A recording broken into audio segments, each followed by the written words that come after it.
All right. You think we're ready? Think we're ready for the challenge? Let's do it. Let's do it. Challenge accepted. Can you learn to be a bartender from a VR game? Bartender VR Simulator gives you 10 minutes to try to make as much money as you can by properly preparing drinks with precision and style.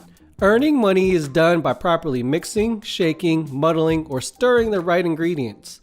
Tips are awarded for pouring precise amounts and for juggling. 4 different bars, each with 4 different drinks to learn, and each bar has a leaderboard to try to climb. This game focuses more on skill rather than character. It expects the fun of the game to come from improving your speed, precision, and style. So little details like pouring speed changing as the angle of the bottle changes forces you to practice realistic bottle control. Details like these flow into the preparation of the drinks as well. Over or under pouring, using the wrong glass, adding the wrong garnish, and you fail the drink. Scrap it, start over. Oh, you didn't put that napkin down to start your drink? Scrap it, start over.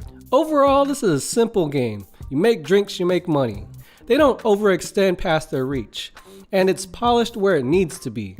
I've never been a bartender, but I assume this is the closest thing that you could get in VR. So the main replayability of this game is trying to get that high score, trying to get on that leaderboard. Basic and bare bone leaderboards are a disappointment though. Your personal bests, local high scores, and friend scores, they're all missing in this game. Alright, so just like the rest of this game, the leaderboard functions, but it lacks character. There's a good amount of content in this game. 4 bars with 4 drinks to learn at each bar. A 10-minute challenge is the main game mode. Normal levels are limited to the 4 drinks, but the pro mode queues up all 16 drinks at the same time. They do have a free play mode which you could use to practice juggling and other things. Bars can be completed quickly and easily your first time through though, so the longevity of this game must come from improving your skills, repeatedly practicing the same actions over and over again. So this is a good game to come back to every now and then for a quick play session. But if you leave the game for too long, you forget all the drinks and you gotta start all over again. The realistic aesthetics line well with the goal of the game, and it does a great job of boosting the immersive qualities. Liquor bottles look and feel like their real life counterparts. Human characters are only off in the distance. Again, this is coming back to the game not overextending itself. The fluid in the game has movement, has life, it's dynamic. But it's not perfect, there are still some issues. So throughout the entire game, you only hear one voice. Welcome. It's time to check what you have learned. I mean, it's pleasant, it's businesslike, but where's the emotion? Where's the personality? They are spot on with the sound effects. The scooping and pouring of the ice feels really nice. During gameplay though, the tips and precision modifiers are really easy to miss, usually not popping up where my focus is at.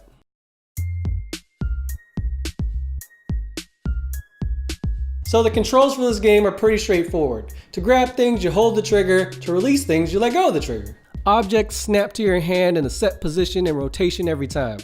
This could get awkward if you're trying to grab a drink in different angles. Objects close together are hard to grab, sometimes grabbing the wrong items.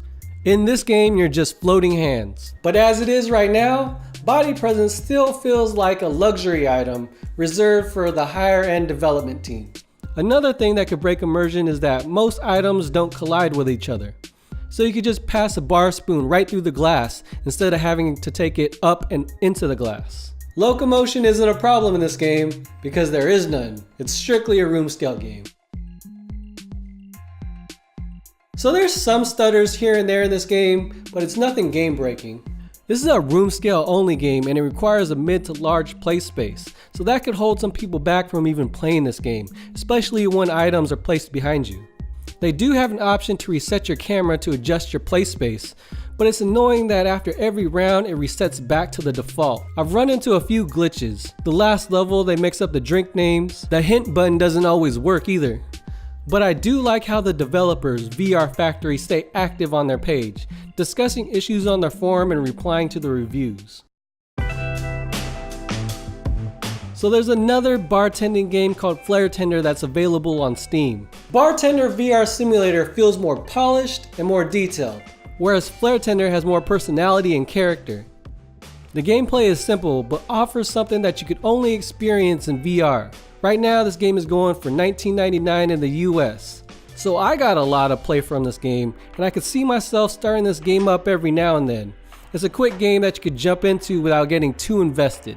The well done graphics and sound effects really immerse you into this game, even with the slight performance issues. Bartender VR Simulator doesn't teach you how to be a bartender.